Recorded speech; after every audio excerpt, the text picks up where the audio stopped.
लाहौर 29 दिसंबर को सुबह पुलिस को एक कॉल आती है। राहगीर एक कॉल करता है कि पुल के नीचे एक फ्रिज के डब्बे के अंदर खूनज़दा लाश पड़ी हुई है। पुलिस मौके पे पहुंचती है। मौका देखने के बाद लाश को अपनी तहवील में ले लेती है और कार्रवाई शुरू कर देती है। वालिदैन को बुलाया जाता है। वालिदैन कहते हैं कि जनवरी के लास्ट वीक में हमारे बेटे की शादी थी। हमने हर तरह के इंतजाम कर रखे थे और शादी हाल भी बुक करवा लिया था। पुलिस की रिपोर्ट के मुताबिक इसको गोली लगी हुई है और इसको ऊंची जगह से नीचे फेंक कर कत्ल कर दिया गया है। इस वाक़े की डिटेल आज के इस व्लॉग में मैं आपके साथ शेयर करूंगा। अस्सलाम वालेकुम, मैं हूं रिजवान अली, आपकी खिदमत में हाजिर हूं और आप देख रहे हैं मेरा डिजिटल चैनल। लाहौर का ये अफसोसनाक वाक़या है। लाहौर के अंदर एक शख्स जिसका नाम नदीम है, वो दुबई में काम करता है और इसका इकलौता बेटा नबील नामी जिसकी उम्र 22 साल है। नदीम हर साल की तरह इस साल भी छुट्टी पे आया हुआ था। हर साल वो छुट्टी पे आता है, चंद रोज रहने के बाद घर वालों को खर्चा देने के बाद वो वापस चला जाता था।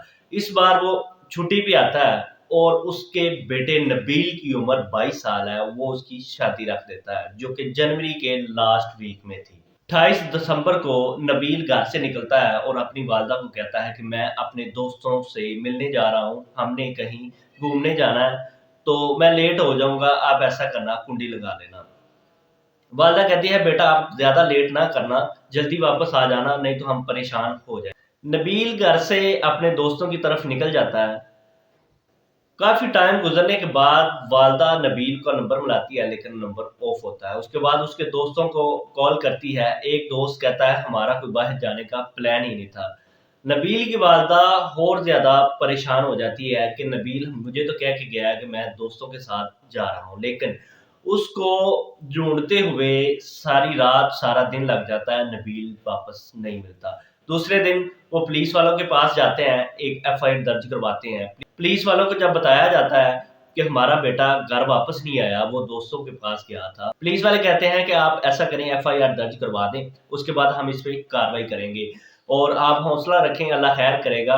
और एक सुबह 29 दिसंबर को हमें एक लाश मिली है, आप ऐसा करें वो लाश भी देख लें, हो सकता है वो आपकी हो। वालदा क्या करती है, जल्दी से पुलिस वालों के साथ वो हॉस्पिटल जाती है। मुर्दा खाने में वो लाश देखती है, वो उसका बेटा लखते जिगर नबील था। नबील को देखकर वालदा बहुत परेशान होती है कि ये हमारे साथ क्या हो गया है। उसके बाद ये पुलिस वालों को बताते हैं कि ये अपने दोस्तों के साथ घर से निकला था, अब ये वापस नहीं आया।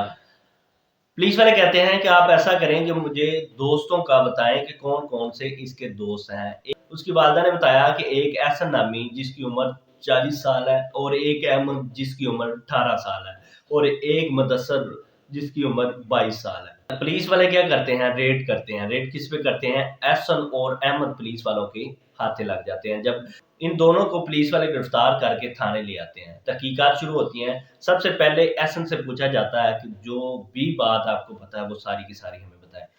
एहसन कहता है कि हमने इसको कुछ नहीं किया, हम इसके साथ प्लान बना रहे थे।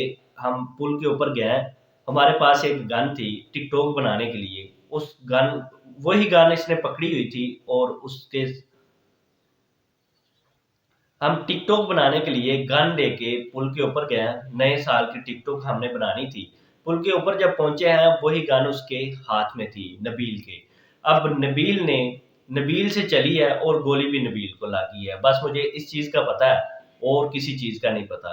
पुलिस वालों ने कहा कि अगर आपको पता है जो गन से गोली लगी है और जो लाश है वो फ्रिज के डब्बे के अंदर कैसे गई।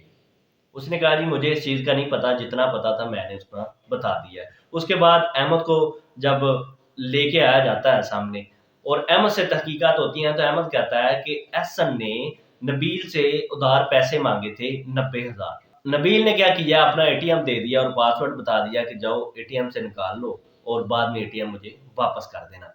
एहसन ने जब एटीएम लेके एटीएम जाता है और वहां से 90,000 की बजाय 1 लाख से ज्यादा अमाउंट वहां से ट्रांसफर कर लेता है। जब वहां से वो कैश लेके आता है और एटीएम वापस करता है, अब एटीएम में से जब भी पैसे निकालें तो वो जिस बंदे का अकाउंट होता है उसको मैसेज आ जाता है। अब नबील को उससे पहले मैसेज आ चुका था कि इसने मेरे अकाउंट में से कितने पैसे विड्रॉ करवा लिए हैं। बाद नबील उसे कहता है कि यार आपने तो 90,000 का मुझे कहा था, लेकिन ये पैसे आपने ज़्यादा क्यों निकाले? इससे उनकी बहस हो जाती है। जब बहस होती है तो ये 3 दोस्त एक अलग प्लान करते हैं कि क्यों ना इसके पास पैसे अच्छे खासे हैं, हम पैसों को अपनी साइड पे कर लेते हैं, इसको हम साइड पे कर देते हैं। तो उन्होंने क्या किया, उसको गोली के साथ कत्ल किया और उसको ठिकाने लगाने के लिए एक फ्रिज के डब्बे के अंदर उसकी लाश रखते हैं और फेंकने के लिए चले जाते हैं। अब फेंकना उसने गंदे नाले में था, लेकिन पुलिस के नाके की वजह से वो पुल के ऊपर जाते हैं और वहां पे ही उसको फेंक दिया जाता है नीचे। जब फेंकते हैं और वहां से वो तीनों अपने अपने घरों की तरफ निकल जाते हैं। एटीएम भी उनके पास होता है और पासवर्ड का भी पता होता है, लेकिन उस परेशानी की हालत में वो पैसे तो निकलवाते नहीं, अपने अपने घर चले जाते हैं और उसके बाद पुलिस अपनी कार्रवाई करके उस मुजरिम को पकड़ लेती है। इस तरह के ब्लॉग देखने के लिए मेरे चैनल को सब्सक्राइब करें। अल्लाह हाफिज।